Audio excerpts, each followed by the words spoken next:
اولاد سه قسم است، یکیش خر است، یکیش واشی است، یکیش عادل. خرش که است کار میکنه، خود سر پدر مادر خود بلند میره فیلم مرغواره میگه من خودم پدر هستم. واشی که است نه به خود کار میکنه نه به خانه.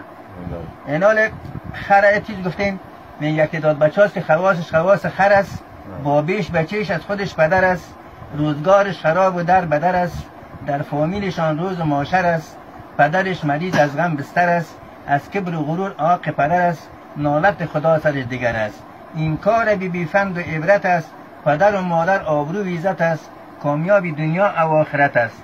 خدمت نکنه پدر آزار است، عزت نکنه مادر آزار است، دنیا و آخرت ابروی اشبارد، نالت خدا سرش انبار است. و به اولادی که کار نمیکنه میگه به اولاد واشی بده یک لط فرمایشی که اصلاحش برکت بگه سلام علیکم مونده نباشی. اگر به اولاد واشی نتی لط فرمایشی تا روز محشر و محشرش خلاص نمیشی.